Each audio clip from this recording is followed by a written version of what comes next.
Տիկին Լարիսա, մի փոքր առաջ։ Ես պետք է բոլորիդ հիշեցնեմ, որ տիկին Ուրսուլա ֆոն դեր Լայենը գնացել է իրեն վաղեմի գործընկերոջ մոտ։ Երևի թե մոռացել եք, որ 20 թվականին նոյեմբերից անմիջապես հետո տիկին Ուրսուլան գնացել Ադրբեջան եւ պարգև է տվել 2 միլիարդանոց պայմանագիր ստորագրելով ահա այդ միջազգային հանցագործ հանդիսացող Իլհամ Ալիևի հետ։ Այնպես որ այս օրերին իր այդ տրիպը Ադրբեջան գնալ եւ Հայաստան, դա այդպես չի, որ հանկարծակի ինքը մտածել է բարձրացնի իր ենթակաների, այսպես ասած, ռեյտինգը։ Նա շարունակում է այն գործունեությունը, որի համար իրեն առաջ են քաշել ոչ թե Եվրոպայի ժողովուրդները, այլ հայտնի ամենապղտոր գլոբալիստական կենտրոնները։ Եվ այս առումով մենք պետք է հասկանանք,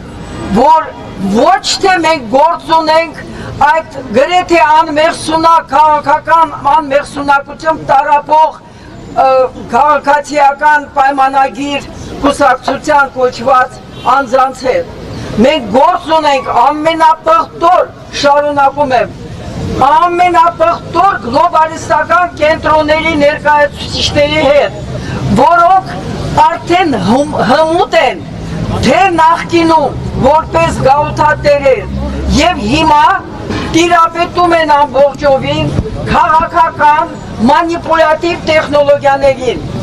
Հայաստանը հերթական զոհն է այդ մանիպուլյացիաների։ Ես հստակեցնեմ, որ տարիներ շարունակ 20 թվականից հետո ես միշտ ասել եմ Արյունոտ Ուրսուլա եվրոպական գրականության մեջ հայտնի է այդպիսի անվանում եւ այսօր Հայաստան է եկել ահա այդ տիկինը, որը իրապես իրավունք չունի այլ անունով կոչվել, քան Արյունոտ Ուրսուլա։ Եվ մյուսը, որ ես կցանկանայի ասեի, ասում են մի դրական բան չեն արել ԿՊԱ-ականները, արել են այսօր կալանավորման, նախնական կալանավորման վայրերում, տնային կալանքում գտնվող եւ մինչ այդ եւ հիմա հետապնդվող մարդկանց կրթական մակարդակը կտրուկ բարձրացել է։ Մի նայեք ովքեր են այսօր հետապնդվում։ Այդ բոլորը նշանակում է, որ այսօրվա այս ԿՊԱ-ականների առաջնորդ իրեն համարող անձը պարզապես շարունակում է,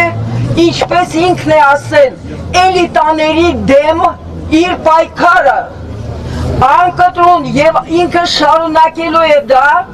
մինչև որ մենք չկարողանանք միասնական ձայն բարձրացնենք եւ ի տարբերություն այսպես կոչված իրական Հայաստանի ցույց չտանք իսկական Հայաստանի դեմքը։ Ես կոչ եմ անում բոլոր հասարակական կազմակերպություններին, իրավապաշտպաններին, քաղաքական բոլոր կազմակերպություններին անպայման շտեմարան ստեղծել այս բոլոր տարիների այս բռնոցի բաց թողածուց այդպիսի խաղի բոլոր այդ մարդկանց ցուցակը։ Մենք պարտավոր ենք ուղղակի դիմել թե ՄԱԿ-ի պայմանագրային մարմիններին եւ թե Եվրոպայի պայմանագրային մարմիններին ցույց տալու համար, թե քանի տասնյակ մարդկանց հետապնդում է տեղի ունեցել եւ ես որպես մարդու իրավունքների Հայաստանում առաջի պաշտպան դժվարանում եմ արդեն ասել, թե որ մի իրավունքը չի ոտնահարվում Հայաստանում։ Դժվար է միջև անգամ նշել, որ մի իրավունքը քաղաքական, անձնական, քաղաքացիական, տնտեսական, սոցիալական, մշակութային, որ մի իրավունքը չի ոտնահարվում Հայաստանում։ Եվ այսօր մենք գտնվում ենք մի հզոր մարտահրավերի առջև, ու մենք պետք է ցույց տանք, որ այդ մարտահրավերները մենք կարողանում ենք հաղթահարել։ Հակառակ պարագայում այս ինչը կոչվում է իշխանության զավթում,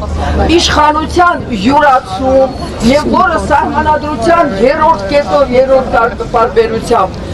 հանցագործություն է, շարունակվելու է, որովհետև եթե հանցագործությունը չի պատժվում, նա կրկնվում եւ ավելի ու ավելի դաժան ձև է ընդունում։ Ես հույսով եմ, որ մեր այսօրվա ձայնը կհասնի ոչ միայն այդ հյուրին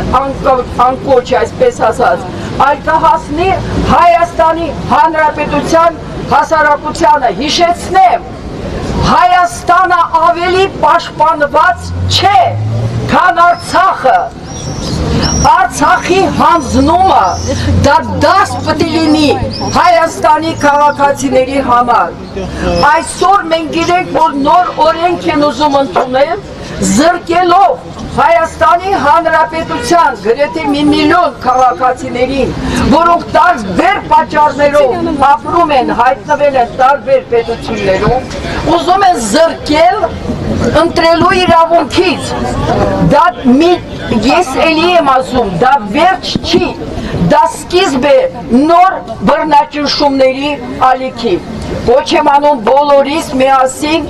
մի երկու բառ ասել։ Ursula, shame on you! Shame on you! Shame on you! Դու եկել ես Հայաստան որպես չորրորդ դասի մի երկիր, արհամարելով Հայաստանի Հանրապետությունում օրվա իրավիճակը։ Եվ վերջին խոսքս ես ուղղում եմ մեր փանցալի սև բիրետավորներին։ Շնորհակալություն։ Դուք միշտ մասնակցում եք մեզ հետ բոլոր բողոքներին եւ ես հույսով եմ, որ ձեր մեջ ուշ թե շուտ, ավելի լավ է շուտ, կարթնանա հենց ոչ թե բերետի վրա գրածը, այլ բերետի տակ ձեր ուղեղը կաշխատի։ Եղեք խելոք, եղեք Հայաստանի Հանրապետության քաղաքացի, այլ ոչ թե իշխանության ենթակա։